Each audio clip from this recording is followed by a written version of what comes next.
ప్రపంచంలోని మహిళామూర్తులందరికీ అంతర్జాతీయ మహిళా దినోత్సవ శుభాకాంక్షలు.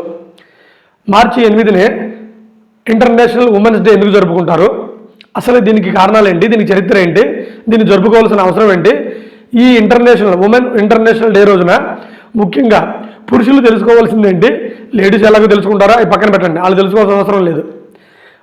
పురుషులు తెలుసుకోవాల్సిన ఇంపార్టెంట్ ఏంటి చూద్దాం, పాయింట్కి వద్దాం. 1909 సోషలిస్ట్ పార్టీ ఆఫ్ అమెరికా వాళ్ళు ఫిబ్రవరి 28ని ఇంటర్నేషనల్ ఉమెన్ డేగా డిక్లేర్ చేశారు. దానికి కారణం ఏంటంటే అప్పటి వరకు మరియా అనే ఒక మహిళ 15,000 మందిని పోగేసుకుని న్యూయార్క్ వీధుల్లో పెద్ద ధర్నా చేసింది. మాకు ఓటు హక్కు కావాలి, జాబ్ చేసుకునే హక్కు కావాలి, మాట్లాడే హక్కు కావాలి, మేము మీకు అందరికీ సమానమే పురుషులందరికీ అని. ఆ విప్లవాన్ని గుర్తించి అమెరికా ఫిబ్రవరి 28న ఇంటర్నేషనల్ ఉమెన్ డేగా గుర్తించింది. అయితే అది ఆ తర్వాత పెద్ద ఎలుగులోకి రాలేదు, అది పెద్ద ప్రాచుర్యంలోకి పొందలేదు. 1922న రష్యాకి సంబంధించిన లెనిన్ గారు అతను మార్చి 8ని ఇంటర్నేషనల్ ఉమెన్ డేని డిక్లేర్ చేశారు.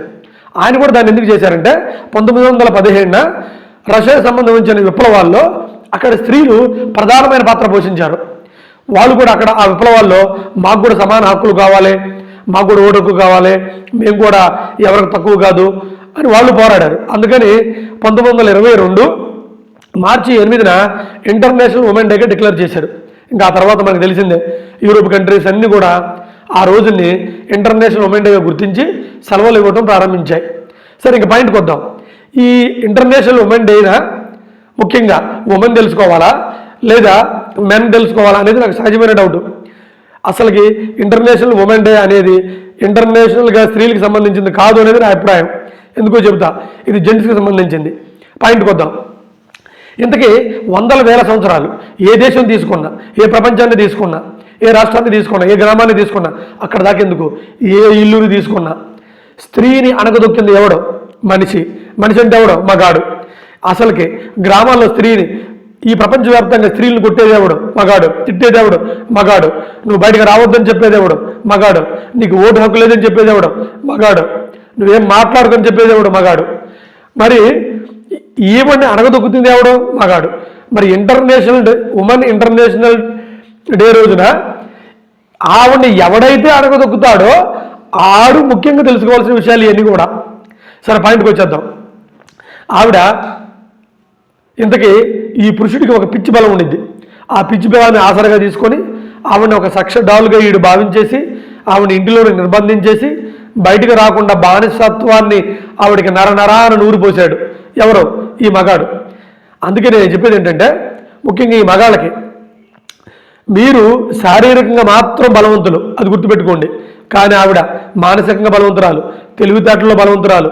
అక్కడ దాకెందుకు అబ్బా, మనందరం మేసాలు మెలేసుకొని తోళ్ళ కొట్టేసుకొని మేము మగవాళ్ళని గొప్పగా తిరుగుతున్నారు, మనందరం తిరిగేస్తున్నాం. వీళ్ళందరికి కూడా జన్మనిచ్చేది ఆవిడే. మీసాల మెలేసినోడికి, తొడలు కుట్టినోడికి, లేదా మేము స్త్రీ కంటే గొప్ప అని చెప్పుకునే వీళ్ళందరికి కూడా జన్మనిచ్చింది ఆవిడ. 9 నెలలు పెంచి పెద్ద చేసి 9 నెలలు పొట్టలో మోసింది. తర్వాత ఆవిడ పాపం ప్రాణాన్ని ప్రణంగా పెట్టి జన్మనిచ్చింది. ఆ తర్వాత పాలించి లాలించి నిన్ను 5 ఏళ్ళు 10 ఏళ్ళు వచ్చే వరకు అక్కడ దాకేందుకు నిన్ను జీవితాంతం వరకు కూడా ఆవిడ తల్లి కంటికి రెప్పలా కాపాడుకునిద్ది. మరి అలాంటి ఆవిడ మనం ఆవిడకే పుట్టి ఆవిడలో నుంచి మనం బయటకు వచ్చి ఆవిడనే అణగదొక్కేస్తున్న పురుషుడు తెలుసుకోవాల్సిన విషయాలు ఇవన్నీ. ఆవిడకి ఓటోకే ఇవ్వండి, మాట్లాడనివ్వండి, ఆవిడని ఎదగనివ్వండి, మీరు ఏమి చేయొద్దు. ఆవిడని సొంతగా ఎదగనిస్తే మీరు ఆవిడ ఉన్నత స్థాయికి వెళ్ళిపోయింది. అసలు ఆవిడకి సాటిచ్చే జీవి ఈ భూమి మీద ఏముంది? ఆవిడకి సమానమైన మనిషి అసలు ఈ ప్రపంచంలో ఉన్నారా? ఆవిడ విశ్వనరురాలు, విశ్వ మనిషి ఆవిడ. అందుకని ఈ ఇంటర్నేషనల్ ఉమెన్ డేన ఆవిడ తెలుసుకోవాల్సిన దానికంటే మగాళ్ళు తెలుసుకోవాల్సింది ఎక్కువ. ఆవిడని అణగదొక్కుతున్న మగాళ్ళు తెలుసుకోవాల్సింది ఎక్కువ. ఆవిడ్ని రాసి రంబాన పెడుతున్న మగాడు తెలుసుకోవాల్సింది ఎక్కువ.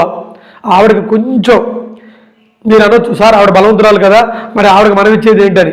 నేను మొదట్లోనే చెప్పాను, ఆవిడ మనకంటే శారీరకంగా కాదు మానసికంగా బలవంతురాలు. మనం పశుబలం మనకి ఎక్కువ. ఈ పశుబలాన్ని ఉపయోగించి 100 ఏళ్ళు మనం ఆవిడ్ని మన చెప్పుచాతల్లో ఉంచుకున్నాం. అందుకనే ఈ ఇంటర్నేషనల్ ఉమెన్ డే రోజున పురుషులు ముఖ్యంగా వినండి, ఆవిడకి స్వేచ్ఛనివ్వండి, ఓటు హక్కునివ్వండి, మాట్లాడే హక్కునివ్వండి, జాబ్ చేసే హక్కు ఇవ్వండి. ఆవిడకి అన్నీ కల్పించిన రోజున అసలుకి ఇంటర్నేషనల్ డే అనేది, ఉమెన్ ఇంటర్నేషనల్ డే అనేది ఈ ప్రపంచంలో ఉండదు. ఇంకా ఆవిడకి ఆ ఒక్క సహాయం చేయండి. ముఖ్యంగా మీరు తెలుసుకోండి. ఆవిడని తెలుసుకోవడం అంటే మీరు ఏం చేయొద్దు, ఆవిడని అలా వదిలేయండి. ఆవిడకి రుణపడి ఉన్నా. అందుకే ఆవిడ స్వతహాగా బయటకు వచ్చి ధర్నాలు, యజ్ఞాలు, యాగాలు లేకపోతే ఫైట్లు చేయాలంటే ఆవిడ కుదరదు. ఎందుకంటే ఆవిడ మానవ జాతికి జన్మనివ్వాలి, మానవ జాతికి పురుడు పోయాలి, మానవ జాతికి ప్రాణం పోయాలి. అందుకే ఆవిడకి చాలా బిజీగా ఉండిద్ది ఆవిడ. అందుకే మనం చేయాల్సిన పని ఏంటి ఈ రోజున? మనం కనీసం ఆవిడకి ఏమీ చేయొద్దు, ఆవిడకి స్వేచ్ఛనిద్దాం. ఆవిడ కూడా మనలాంటి మనిషి అని నమ్ముదాం. ఆ మాట కొద్ది ఆవిడ మనకంటే గొప్పదని నమ్ముదాం. అలా ఆవిడ పనిని ఆవిడ చేసుకోనిస్తూ ఆవిడ ముందుకు పోనిస్తే చాలు. ఈ ఇంటర్నేషనల్ ఉమెన్ డే రోజున ఒక పురుషుడు అంతకంటే గొప్పగా చేయాల్సింది ఏమీ ఉండవదు అనేది నా అభిప్రాయం. జై హింద్.